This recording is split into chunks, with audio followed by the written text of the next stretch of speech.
Kadima. So today's daf is daf Yud Zayin, and we're trying to figure out exactly what has to be written, which psukim have to be written in the Megillah Sotah, which is going to be obliterated into the water, and then there'll be a hashka. And there are parts of the parsha. Basically, we're talking about two psukim that are definitely critical, but we're not sure about the other psukim. So let's go through the Mishnah, and then we'll sort of have to go through the psukim inside.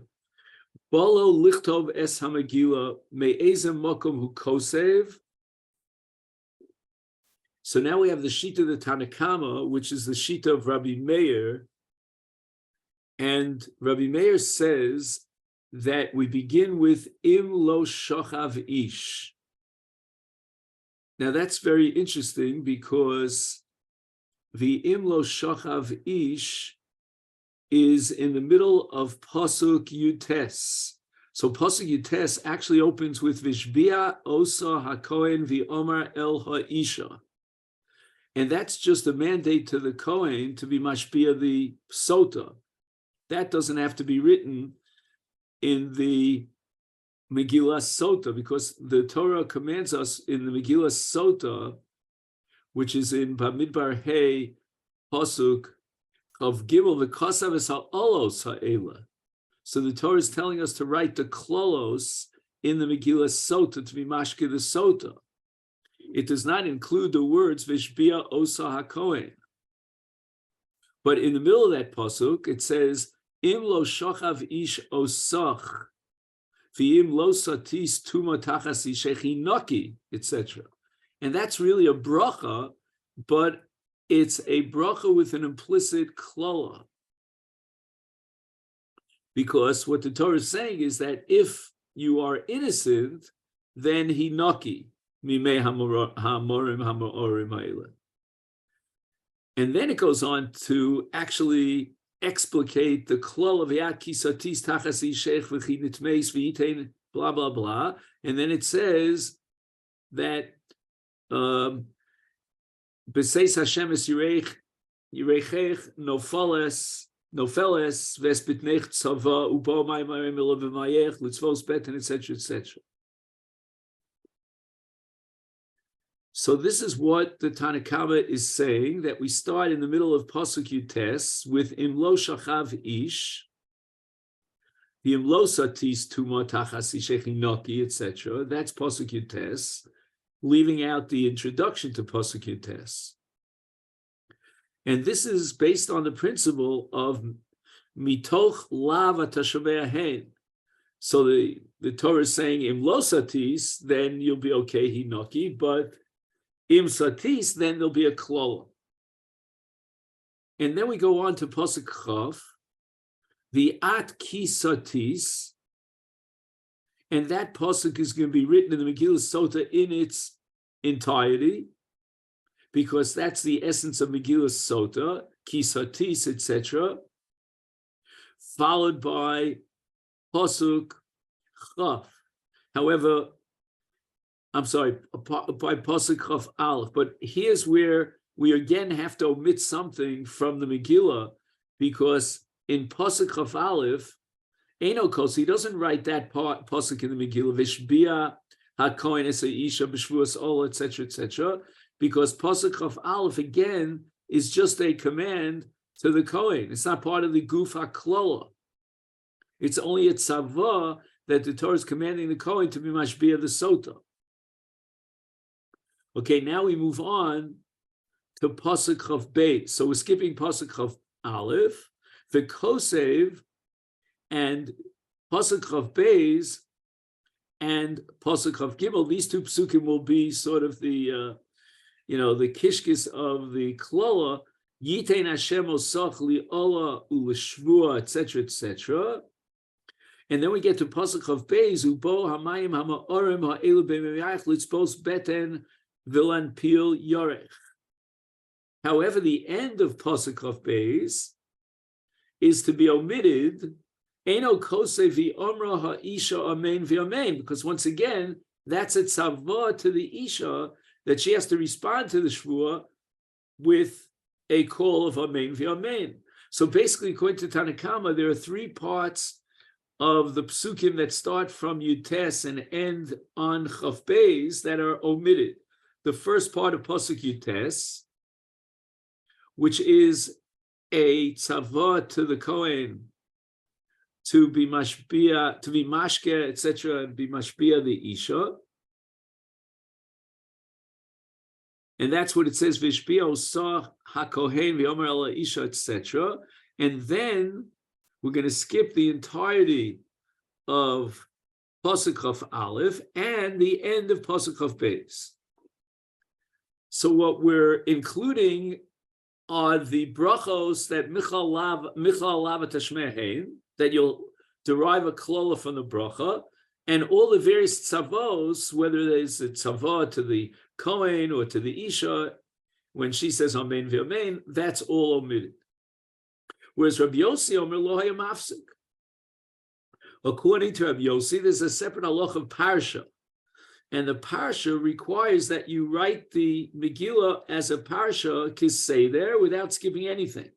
So even in the tzavah of Pasuk of Aleph Ishbia Kohenes Isha, that's also included in the ksiva of Megillah Sotah, and also the Kabbalah when she says Amen v'Amen.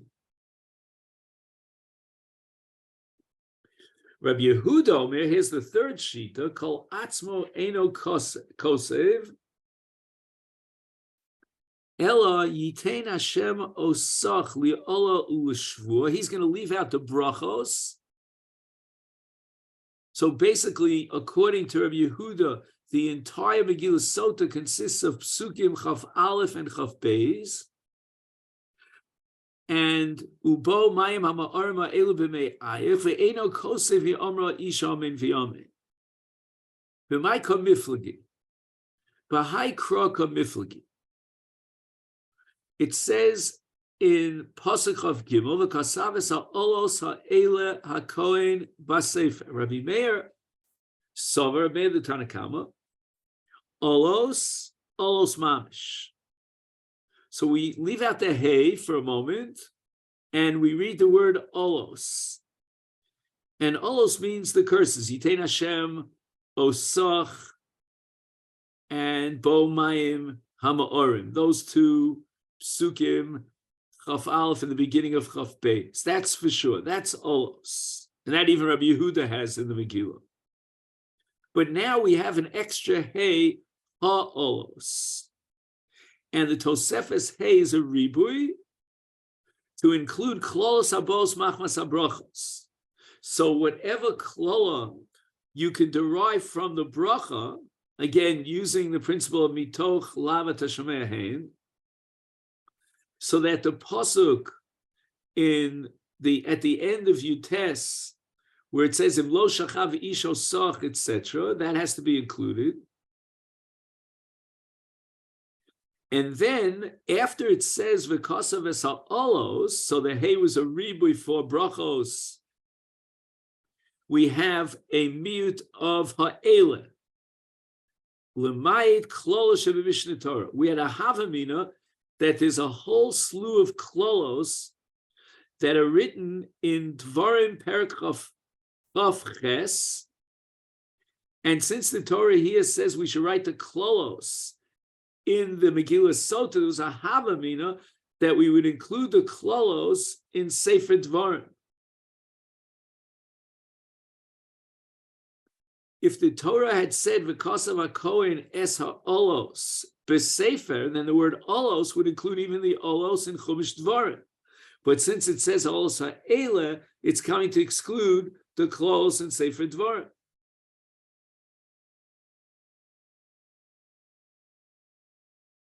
Now he has another mute. Besides ha'olos ha'ele, right? He has the extra hey, so he has ele and ha'ele. And what is the hey of ha'ele coming to exclude? Lim'utei tzavos v'kabolos amen. And that excludes all the commands that are given to the Kohen, Vishbia Kohen, etc., and the Kabbalah Isha when she has to recite Amen v'Amen.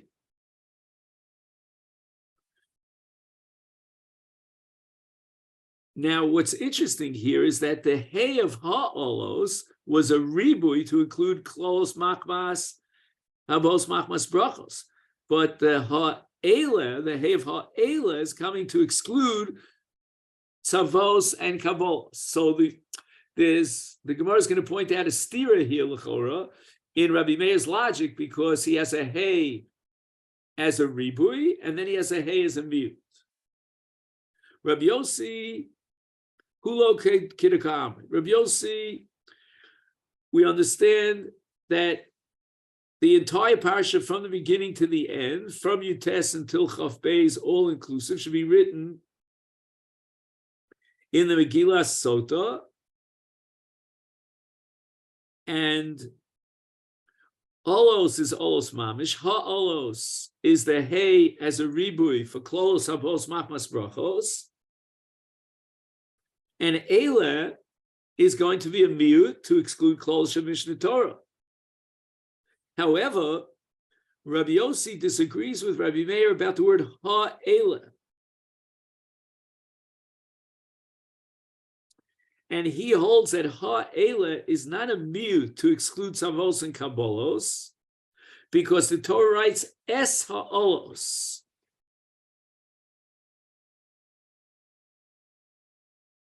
So the pasuk says, because of Es Ha'olos. And Es, according to Rabbi Yossi, is a ribui. L'rabos savos v'kabolos. Rabbi Meir, Es and lo darish. Rabbi Meir doesn't darshan the word Es. Rabbi Yehuda, kulu b'mi'utei darish lahu. Rabbi Yehuda holds that every Hey should be a mute. So olos means olos mamish, and that's all you write in the Megillah. Ha olos is coming lemute klolos habos machmas brachos, and ele lemute klolos Mishnah Torah. And now we have a consistent understanding of the Hey as a mute. Ha ele lemute tzavos v'kabolos. So the Gemara immediately asks the contradiction in Rabbi Meir. Maishna hai hey demrabile, maishna hai hey demaitle. The Hey of Ha'olos was a ribui, coming to include Klos Habos Machmas Brachos, and yet the Hey of Ha'ele was a mute to exclude Savos and Kabbalos. And the Gemara answers, Hey de gabe de ribuye, ribuyehi. Hey de gabe de miyuta, miyuta. The Hey in the word Ha'olos, according to Rabbi Meir, is a drasha l'ramos. Why? Because the word olos is the Torah is telling you what exactly has to be written in Megillah Sotah. So ha-olos is coming to expand that, in this case to include even the brachos. But the Hey of Eile, ha-Eile, is part of a miyut, right? Because we said Eile comes to exclude Mishnah Torah, and therefore ha-Eile is coming to exclude Kabbalos and Savos. But now the Gemara says that we should compare Rabbi Meir here in our Mishnah with Rabbi Meir's sheet in Algemein, Rabbi Meir's sheet in general, as far as the issue of Michal Lav Atashomei Hen. Because in the T'nai of Bnei Gad Bnei Ruven, Moshe agrees to this concession to give Bnei Gad and Bnei Ruvain their portion in Ever HaYaret. And he makes a Tanai with them that they have to go chalutzim l'fnei Bnei Yisrael in Milchama to conquer the land. And Moshe Rabbeinu specifies not only that which would happen if they're Mekayim, meaning they'll inherit that land of Ever HaYaret, but also what would happen if they don't. Im lo yavru chalutzim itchem, etc., etc. So Rabbi Meir, based on that parsha, derives the conclusion that we don't say Michlal Lav Atashomei Hen, and yet here, with regard to what's written in the Megillah Sotah, Rabbi Meir is applying the principle Mitoch Lav Atashomei Hen, and therefore he's saying that the brachos have to be written included in the Megillah Sotah.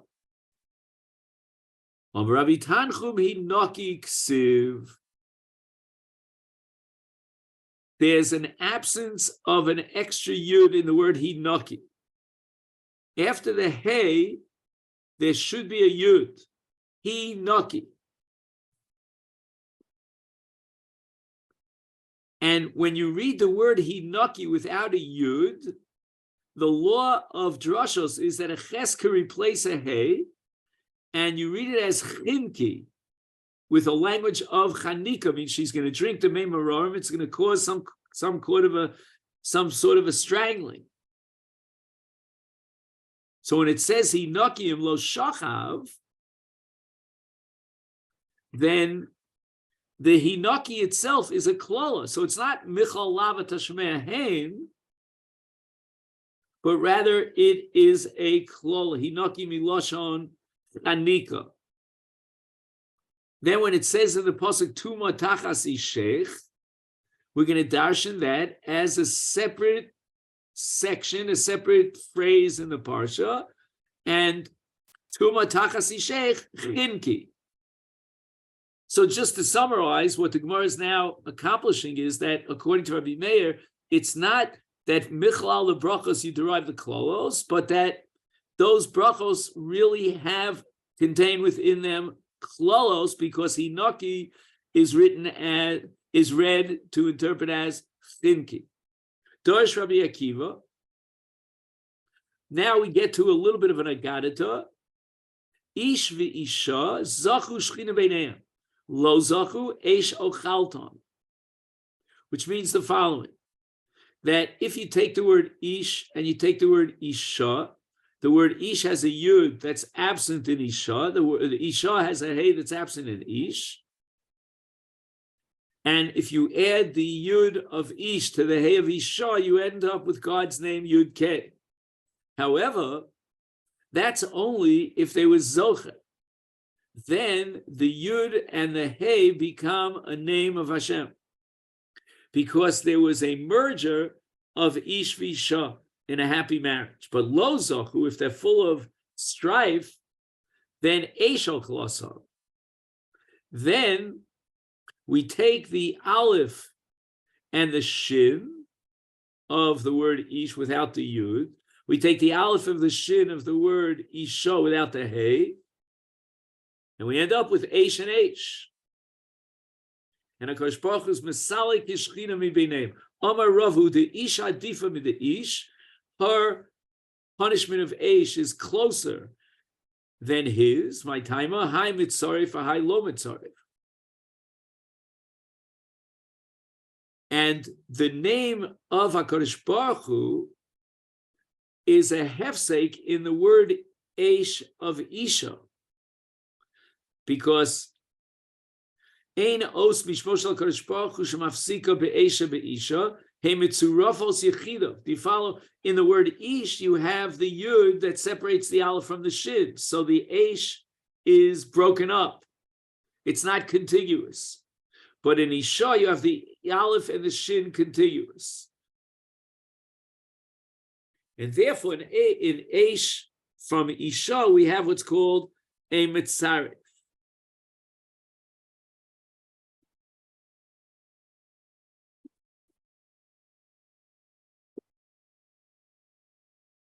This is because I lent my stender to someone. Charlie, I need that stender desperately. Oh, it's here? Oh, great. Okay, I got my stender back. Excuse me, Rabbi, it's going to take me 60 seconds. The table collapsed on me.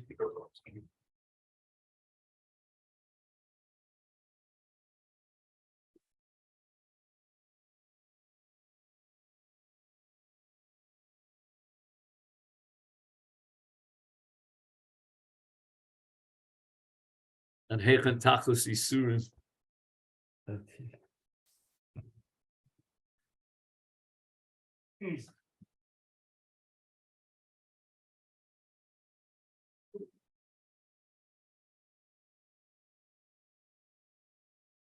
No.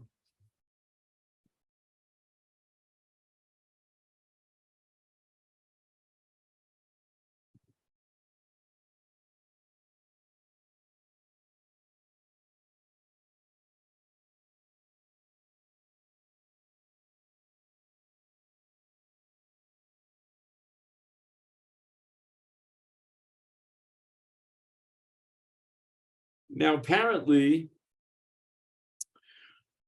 this Gemara is based on a statement of Rav Chizda back on Daf Gimel Amid Beis, and it says that Kas Viznus Machrivim Es Habayis Ushneim Be'isha. So this has to do with a woman who's immoral or she's very angry. Amar Ravim, Ibnei Ma'amar Torah Havei Afar L'Sotah. And the answer is Zachsa, because implicit in the Klola is a bracha, that if she was guiltless, is Yotze Mimena Ben Kavram Avinu D'Chsibe Af Anochi Afar Va'efer. Lo Zachsa, Tachzor Li'afar. Dorish Rava, B'schar Shomer Avram Avinu V'anochi Afar Va'efer, Zachu Banav L'Shtei Mitzvos, Efer Para V'Afar Sotah. And this is Mida Keneged Mida. HaKadosh Baruch Hu chose the Anova of Avram Avinu Lahashro Shechina, and therefore there'll be a Hashra Shechina in the case of Anova, and that's going to come. Okay, this is based on a pasuk in Yeshaya. Is these two mitzvahs are coming to be Marchik Tuma and Znus Mi Yisrael Shehem Garmim Siluk Shechina. So the Anova brings the Shechina, and the Efer Para and the Afar Sotah will be Marchik, that which would cause Siluk Shechina. That's the antidote to Shechina, Siluk Shechina. So Gemara raises the following objection: by Ika Nami Afar Kisei Adam. Why does Rava only include the Afar Sotah and not the Afar of Kisei Adam? After all, Avram Avinu declared Anochi Afar Va'efer. Hasam Hechshem Mitzvah Ika Anas Leka. There's no Hana, there's no benefit from Kisei Adam. In the case of the Afar of Sotah, there's a benefit, because if she's guiltless, then it will be Mashkin Shalom Bein Ish L'Isha, and it'll avoid mamzerim and so forth and so on. Dorash Rava, B'schar Shomer Avram Avinu Michut B'Yatzroch now, and this is after the defeat by Avram of the four Malachim, and Avram says to Melch Stom, I'm not taking anything from you. Zachu Badav L'Shtei Mitzvos Chut Shel Tcheles and Ritzua Shel Tefillin. And these are two separate mitzvahs, because ein halav and ma'akiv es hatcheles, etc.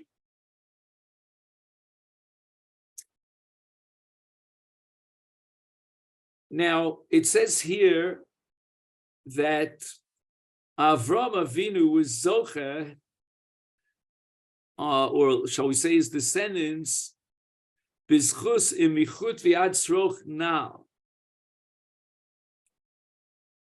He says the following: Me'ikar adin, Avram Avinu did not have to return that which he took. That's called matzil min hagayis. And Avram Avinu did a kiddush Hashem barabim, so that Sdom would not say, Anochi Hisharti, I made Avram Avinu rich.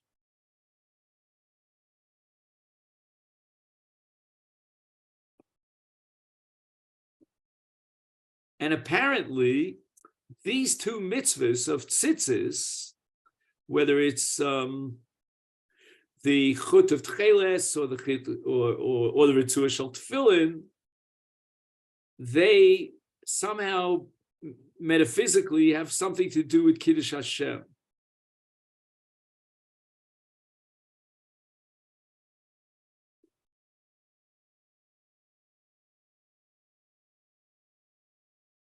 Okay, this is not for us now. Bishleim ritzua shel tefillin, I can understand ritzua shel tefillin without getting into all the metaphysics here of of the Mefarshim about the Chut HaSikra that's Mavdil Bein Lamal Lamata. Okay, fine. Dichsiv v'ro kol amei ha'oretz kishem Hashem nikol lechem Tanya Rabbi Eliezer Agadol Omer elu tefillin shabarosh. Right, those tefillin shabarosh are exposed, and therefore yaru. They will see the tefillin shabarosh v'ro and v'yaru mimeka.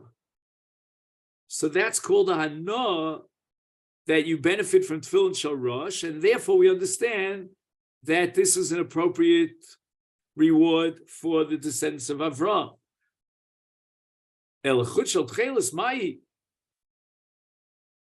What benefit do we get from the Chut Shel Tcheles? We rejected the offer of Kisei Adam because there was no benefit. What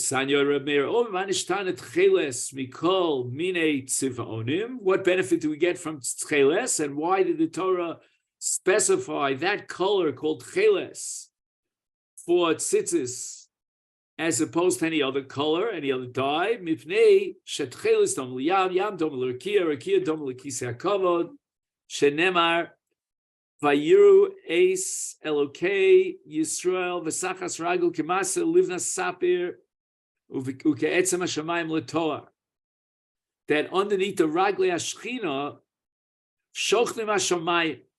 So the shamayim are underneath the raglei hashchina, shehem nirim, and they appear k'maisa livnos hasapir. And that's a mara of an even tov, of a beautiful stone. Uksiv, Pasuk says in Yechezkel, Kemara even sapir mus kisei. So that the mara of the kisei hakavod is like the mara of sapir, of this beautiful stone. So it's teaching us that anyone who's makayim the mitzvah of tzitzis, it's as if he is makabel pnei shechina. And that's the no that Klal Yisrael, the Bnei Yisrael, would be zoche as a reward for Avraham Avinu's imichut.